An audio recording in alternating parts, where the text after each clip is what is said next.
आप ये कहानी देखकर जान जाएंगे कि सच में माँ दुनिया की सबसे बड़ी योद्धा क्यों है। दरअसल ये कहानी एक ऐसी औरत की है जो अपने हस्बैंड के साथ समुद्र में ट्रेवल कर रही होती है और वो 9 महीने के प्रेग्नेंट भी होती है, लेकिन एक तूफान के कारण उसका शिप समुद्र में पलट जाती है, जिसके कारण वो अपने हस्बैंड और सभी लोगों से बिछड़ जाती है। वो समुद्र में अकेले ही भटक जाती है और बीच समुद्र में बेचारी अकेली अपने बच्चे को जन्म देती है और वो अपने बच्चे के लिए समुद्र में जो जो करती है हम और आप उसकी कल्पना भी नहीं कर सकते। वो एक माँ ही कर सकती है। पूरी स्टोरी देखने के बाद आपकी आत्मा आपसे पूछेगी कि क्या सच में माँ ऐसा कर सकती है। तो दिल थाम के बैठ जाइए दोस्तों। तो चलिए कहानी की शुरुआत करते हैं। तो कहानी की शुरुआत में हम निको और उसकी वाइफ मिया को देखते हैं, जहाँ पर हम देखते हैं कि ये दोनों अपनी कंट्री से इलीगली यहाँ से भाग रहे हैं। दरअसल ये लोग जिस देश में रह रहे थे वो देश अपने आसपास के देशों से युद्ध लड़ रहा था, जिसकी वजह से देश में धीरे धीरे खाने की कमी होने लगी थी। इसीलिए सरकार ने यहाँ के बूढ़े, बच्चे, यहाँ तक कि प्रेग्नेंट औरत को भी मारना शुरू कर दिया ताकि खाने की कमी को खत्म किया जा सके। और इसी वजह से मिया और निको ने अपने बच्ची को खो दिया था और अब ये लोग अपनी जान बचाने के लिए वो दोनों इलीगली अपने देश से भागकर आइलैंड की तरफ जा रहे थे। अब इसके कुछ देर के बाद हम देखते हैं कि उसका एजेंट उन दोनों को एक कंटेनर में ले जाकर बैठा देता है। दरअसल ये सारे कंटेनर शिप के जरिए आइलैंड तक जाने वाला था, जहाँ पर हम देखते हैं कि मिया और निको के साथ साथ यहाँ पर और भी कई सारे लोग थे, जहाँ पर ये लोग भी अपने देश से इलीगली भाग रहे थे। और यहाँ पर हमें पता चलता है कि मिया तो 9 महीने के एक प्रेग्नेंट औरत है जो कि आने वाले कुछ ही दिनों में वो अपने बच्चे का जन्म देगी। खैर कुछ समय के बाद इनका कंटेनर ट्रक से होते हुए पोर्ट तक पहुंच जाता है, जहां पर उस कंटेनर का दरवाजा एकदम से खोल दिया जाता है, जिसके खुलते ही यहाँ पर कई सारे लोग अचानक से अंदर की तरफ घुसने लगते हैं। और इसी भीड़ भाड़ में मिया और निको एक दूसरे से बिछड़ जाते हैं, जिसके बाद निको को मजबूरी में दूसरे कंटेनर में जाना पड़ता है। अब यहाँ पर इस घटना से मिया काफी ज्यादा डर जाती है। अब यहाँ पर कंटेनर के बंद होने के तुरंत बाद ही मिया निको के पास कॉल करती है। अब यहाँ पर निको उसे हौसला देता है। वो कहता है कि वो बिल्कुल हिम्मत ना हारे। वो कहता है कि एक बार शिप में पहुंचकर वो उसके पास आ जाएगा।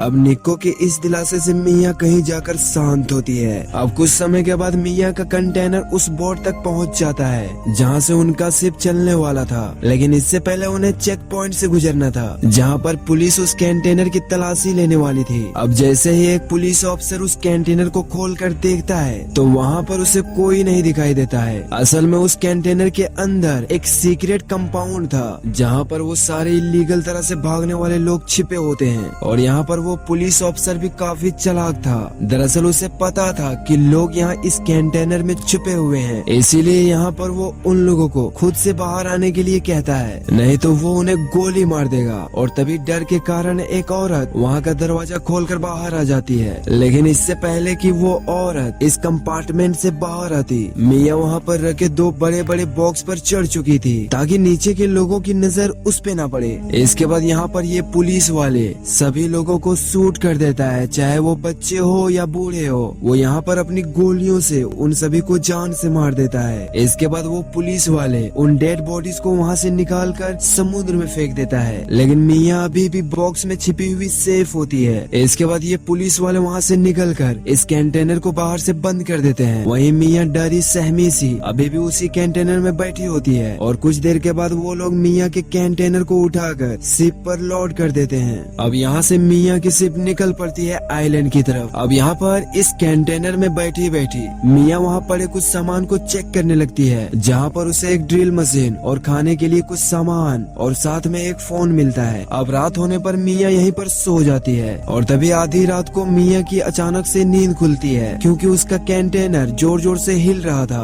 और जैसे ही वो कंटेनर में बने एक छेद से बाहर देखती है तो यहाँ पर उसे पता चलता है कि असल में उसका शिप समुद्र के बीचों बीच एक तूफान में फंसा हुआ है। वहीं वो तूफान देखते देखते और बड़ा होते जा रहा था और आखिर में वही होता है दोस्तों जिसे हमें डर था। यहाँ पर वो शिप पलट जाती है, जिसके बाद ये सारे कंटेनर एक के बाद एक समुद्र में गिरने लगते हैं। और जैसे ही मिया का कंटेनर पानी में गिरता है तो उसे जोर का झटका लगता है और यहाँ पर मिया के सर में चोट लगने की वजह से वो यहाँ पर बेहोश हो जाती है। अब कुछ देर के बाद मिया जब होश में आती है तो वो देखती है कि उसके कंटेनर कंटेनर के बॉक्सेस इधर उधर पड़ी हुई है और साथ ही उस कंटेनर के अंदर थोड़ा सा पानी भी घुस आया है। इसके बाद मिया जब कंटेनर के छेद से बाहर देखती है तो उसे चारों तरफ सिर्फ समुद्र नजर आता है। अब यहाँ पर ये सब देखकर मिया डरने लगती है और अपना फोन निकालकर अपने हस्बैंड निको को कॉल करने लगती है, लेकिन उसके फोन की स्क्रीन टूट चुकी थी, इसीलिए उसका मोबाइल काम नहीं करता।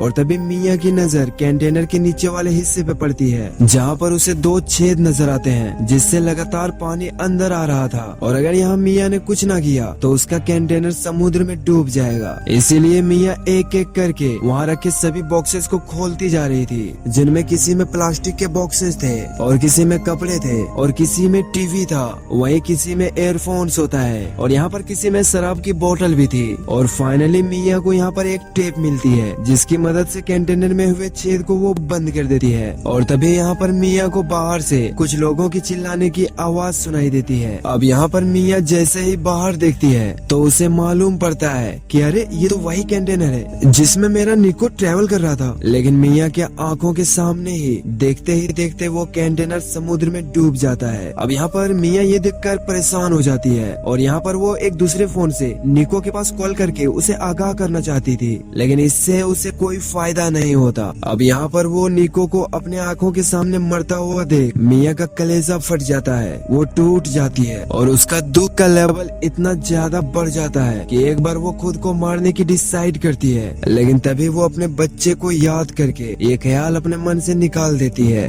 अब थक हार के मिया अपने गम को सीने से लगा के यहाँ पर सो जाती है। अब अगली सुबह जब मिया सोकर उठती है तो वो देखती है कि उसके कंटेनर में और भी ज्यादा पानी भर गया है। दरअसल उस टेप से यहाँ पर कुछ खास असर नहीं हुआ था, इसीलिए मिया उन बॉक्सेस से रबड़ को निकालती है और वो रबड़ को उन छेदों में भर देती है जिससे कंटेनर में पानी भरना कम हो जाता है। और मिया किसी तरह अपना दिमाग लगा के अंदर जमा हुआ पानी को कंटेनर के दूसरे छेद की मदद से बाहर निकाल रही होती है। और तभी मिया के दूसरे फोन में एक अननोन नंबर से कॉल आता है और वो किसी और का नहीं बल्कि वो कॉल निको का था। वो कहता है कि वो उस शिप में था ही नहीं। और गैस यहाँ अपने हस्बैंड की आवाज सुनकर मिया के जान में जान आती है, उसकी खुशियाँ लौट आती है। हालांकि ये दोनों एक दूसरे से कब मिलेंगे इन्हें पता नहीं था, लेकिन फिर भी इन्हें एक अलग खुशी मिलती है। इसके बाद मिया भी निको को बताती है कि कैसे वो समुद्र के बीचों बीच एक कंटेनर के अंदर बंद है। यहाँ पर निको मिया को प्रॉमिस करता है कि वो उसे बचाने जरूर आएगा।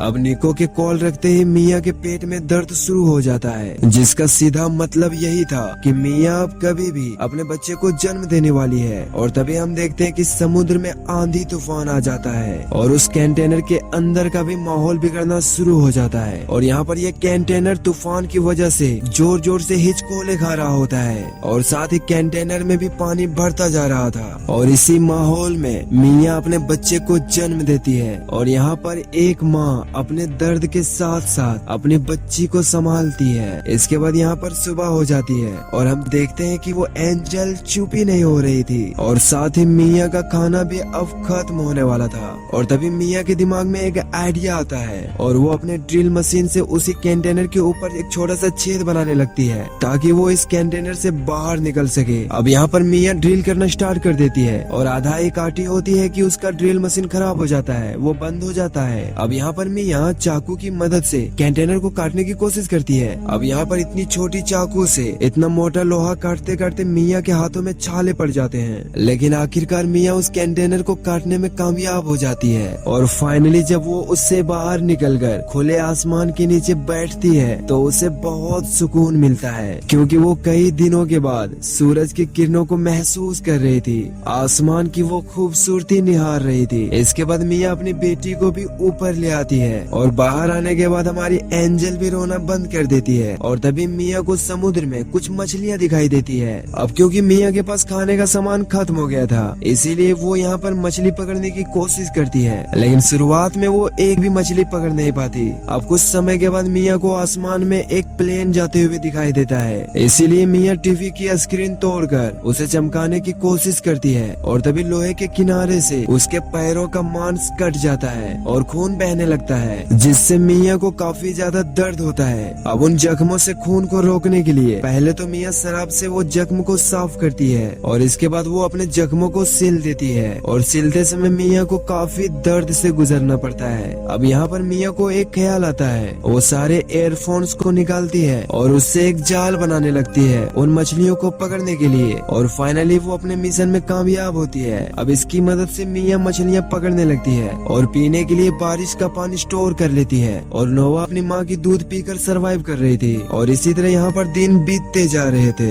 लेकिन हर बीते हुए दिन के साथ मिया धीरे धीरे मायूस होते जा रही थी, क्योंकि मिया को यहाँ पर कुछ भी समझ नहीं आ रहा था कि ऐसे कब तक चलेगा। और तभी एक रात मिया के पास निको का कॉल आता है, जहाँ पर वो बताता है कि एक शिप से वो उसके पास आ रहा था, लेकिन उसे पुलिस ने पकड़ लिया और पुलिस से दूर भागते वक्त उसे गोली लग गई और उसका इतना खून बह चुका है कि शायद अब वो जिंदा ही ना रहे। और आखिर में वो मिया से माफी मांगता है कि वो उसे बचा नहीं पाया। अब जाने से पहले मिया निको को उसकी बेटी नोवा से आखिरी बार बात कराती है, और इसी आखिरी अलविदा के साथ निको की मौत हो जाती है। अब यहाँ पर मिया रोने लगती है, वो टूट जाती है, उसका एक पल में पूरी दुनिया उजड़ गई। यहाँ पर उसे कुछ भी समझ नहीं आ रहा होता कि आखिर वो करे तो क्या करे, लेकिन कुछ भी हो जाए मिया को जीना होगा, उसे जीना होगा अपनी बच्ची के लिए। और सही मायने में मिया अभी तक जिंदा भी इसीलिए थी क्योंकि वो अपने बच्ची को सुरक्षित देखना चाहती थी। इसके बाद यहाँ पर सुबह हो जाती है और मिया उन प्लास्टिक के बॉक्सेस से छोटी नाव बनाना शुरू कर देती है ताकि वो किसी भी बुरे हालात में नोवा को बचा सके। अब बनाते बनाते यहाँ पर रात हो जाती है। अब रात होते ही अचानक से कंटेनर में पानी भरने लगता है, जिसके बाद मिया अपना जरूरी सामान लेने के लिए कंटेनर के अंदर आ जाती है, और यहाँ पर मिया का पैर उस कंटेनर में फंस जाता है और कुछ देर के बाद कंटेनर समुद्र में डूब जाता है। वहीं दूसरी तरफ नोवा अपनी शिप के सहारे समुद्र की लहरों की वजह से उस कंटेनर से दूर हो जाती है। वहीं दूसरी तरफ मिया किसी तरह खुद को उस कंटेनर से छुड़ा के